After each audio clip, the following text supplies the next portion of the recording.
Hi everyone, so today I'm going to talk to you about what might be stopping you from being successful. And these are just generalizations that I have seen which have stopped people in all domains being successful, whether that's investing, whether it's business, but a lot of these things are linked together as I'm going to discuss more. Now, number one, and this is in no particular order, is caring too much about fairness. Now, one thing which is interesting is many studies have shown that people are willing to actually not succeed at something if they think something's not fair. So, for example, if people are promised $10,000 to climb a mountain, and then at the top, the researchers for the study only give them $9,000, a lot of people say, no, get lost. You've offered me $10,000, so why should I accept $9,000? So in other words, people are willing to actually say no to success if they think it's unfair. And I have no doubt that if a study was done and a bunch of let's say people who are struggling were all offered $1 million, but they were also told that somebody else is making $10 million in the same study, a lot of people, even people with no money, would say, no, that's not fair. They are being offered 10 million, I'm only being offered 1 million. But of course, the rational thing is to accept the 1 million. Now, this isn't just these extreme cases or academic studies. I've seen this in business many times where people say, I'm not going to offer that introducer 70% or 80%. The industry average is 10%. Yeah, but at the end of the day, regardless of whether it's fair, regardless of whether you're doing all the work, sometimes it's rational to do things which might not seem fair on you, but are actually, very profitable. Also linked to that, number two, is not focus on industry norms. What do industry norms mean? It means normal, right? It's just a shortened version. If you do normal things, you are just going to get normal results. That might be failing, that might be average, that might be above average, that might be doing very well. But if you really want to succeed in any domain, you're going to have to do things which are a bit abnormal. Now, that doesn't mean always trying to reinvent the wheel. You want to try tried and tested techniques, but by the same token, you also want to try different things. For example, I know a real estate agent who probably makes more than 99.99% of people in his industry. And he uses tried and tested techniques in his business, but he also does things which are completely eccentric, completely out there, because he realizes that actually that's one of the ways to succeed. So he has a two-pronged attack: tried and tested, but then he always integrates these new ways of doing things, these abnormal ways. So say at the moment he has 10 ways of getting sales for his business, and he's now looking for an 11th way of making sales, and he might try loads of ideas. That's just one example. He might try many abnormal ideas, but that leads me on to the next point. And that's, it's a bit of a numbers game, right? If you're in business or indeed in investments, sometimes you might need to do 20 ideas, and at the end of the day, 19 will fail and one will succeed. You might even have to do 100 ideas, 99 will fail and one will succeed, but you shouldn't be afraid of failure. It's partially a numbers game when it comes to ideas, but most people are afraid of failure, afraid of getting out of their comfort zone, and so on. Another thing is execution rather than perfection. I mean, this video is a great example of this, right? I've just got my iPhone out. I'm doing the video, you can hear me, it's not perfect video quality, it's not perfect video sound, but you know what, that's much better than spending a week wasting my whole time to get this video absolutely perfect. It's better just to get the information out there at 80% than to actually wait a week and get it out at 99%, right? It just doesn't make sense. So perfection is often the enemy of success. Now, sometimes you need to do things perfectly, right? If you're a surgeon or something like that, in some situations, yes, you need perfection. You need to be very precise. But in other situations, like in business or indeed investments, sometimes you just need to do it. You need to just start at least. Investments, that's another example. If you've got $10,000 to invest and $1,000 a month in addition to that $10,000, it's always better just to start, and then once you've started, after a few months, do a bit more reading, maybe see if you can lower the cost or whatever, but it's always better to start than to procrastinate. In addition to that, it's a lack of complacency, because success is one thing, But maintaining success is another thing. I mean, I've read a lot of a lot of books and watched a lot of documentaries about successful people in all domains. It could be someone like Buffett in investments. It could be someone like Sir Alex Ferguson in football, Roger Federer in tennis, or whatever. In other words, people who have succeeded for decades. Sir Alex Ferguson outperformed for 25 years, Buffett for decades, Federer 15 years.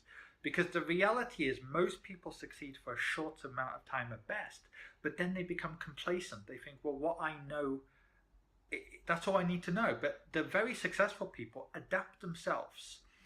So, for example, just to give you an example, Sir Alex Ferguson adapted his management technique because he realized his more authoritarian technique, his more aggressive, you could say, management technique was not going to work in the modern day. Likewise, Roger Federer with time has adapted his age. Likewise, Buffett has adapted his investment strategy over time. So the very successful people, they show that you can teach an old dog new tricks, right? They are willing to adapt, and that keeps them successful. But most people, they just succeed for a short amount of time at best. Also, you shouldn't care about what other people think. That doesn't mean being an ass about it or being a bad person. You should always treat people as you want to be treated yourself, but no matter what you do, other people are going to judge. I saw a funny, I think it was a cartoon or something. There was a man sitting on a camel and his wife was sitting on the camel, and somebody said, oh, he's not being very nice, is he? He's just letting his wife get burnt in the sun. Then next to it there was another cartoon saying the wife was walking while the husband was on the camel, and another person judged him saying, oh, why are you letting your wife walk? Then there was a third cartoon where the wife's on the camel and the man's standing down, and somebody else was judging him saying, oh, why are you letting your wife take the risk of being on the top of the camel? The point is, that was showing that no matter what choices you make, other people are going to judge you. So whether you allow your wife or husband to be on the camel with you on holiday or you go separately, whatever, no matter what you do, some people are always going to judge you. And I think a lot of the overspending that people do, which affects their wealth, and the lack of delayed gratification, is because people are caring about what other people think. Rather than saving and investing that 100 grand from your inheritance or something like that, people are just using Instagram because they think people care. But deep down, people don't care, right? I, just like you, just like other people, be honest, what did you think about today? Probably me, my mortgage, my kids, my job, my investments. It's about me. That's just human nature. But that's not always a bad thing, because remember, other people are not thinking about you. They've got their own problems, their own hopes, their own dreams. There's nothing wrong with that. And actually, it's quite liberating to know that you could walk out of the hotel or your home today and you could have a hole in your sock, or nobody or very few people will even notice or even give a damn. So don't care about what other people think.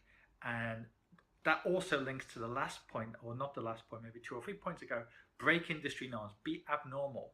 Who cares if you do something completely outrageous, like I don't know, even do something which is considered crude, like you have, I don't know, a business and you use connotations of sex or violence or whatever. At the end of the day, what's the worst that can happen? Why are you worried about what other people think? If you are worried, I'm saying, but successful people are less likely to care about what other people think, and they're more likely to realize that actually everybody's thinking, what's in it for me? And once you know people think like that, it also allows you, if you're a business owner, to actually always think about the other person, not yourself, because you realize that that's in people's mind. Like me, when I'm dealing with my clients, I realize deep down they don't care about me. They might like me, they might trust me, but they want investment returns for their own selfish purposes. And there's nothing wrong with that. Everyone's the same. But if you realize, if you have a good understanding of human nature, this can also help you be successful rather than seeing things through rose-tinted glasses. Also delaying gratification, but that is linked to the last point I made. Also, small things. What do I mean by that? If you watch, say, horse racing, the horse that comes first in the horse race can often make $1 million or $2 million more than horse 2, especially in something like the Singapore or Dubai horse racing, right? Is that fair? No. Is it fair that Roger Federer or Lionel Messi can make up to $100 million a year, but the number 100 best player, which is still very good, barely makes much money at all? I think the 100th top tennis player is only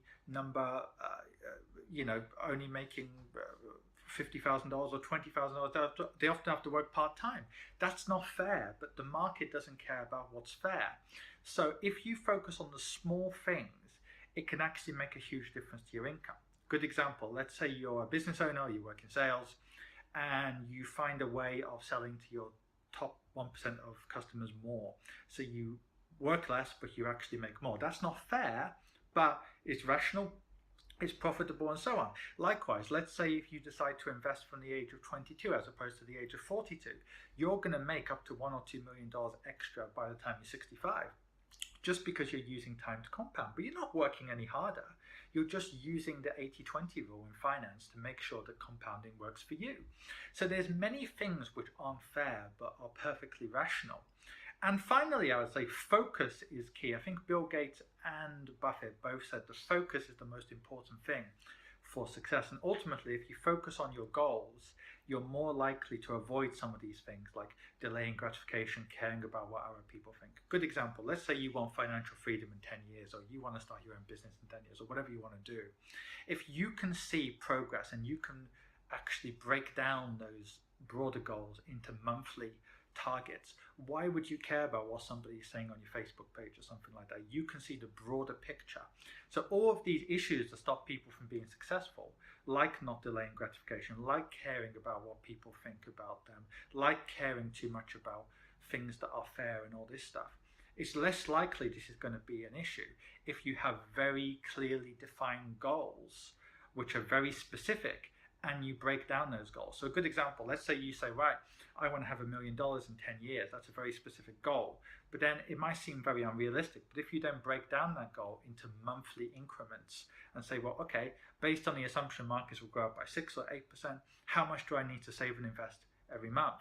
As an example, if you have something very specific like that, which you can measure, it's much less likely you're going to, be sidetracked by a lot of these things. Okay, everyone, I look forward to seeing you on the next video.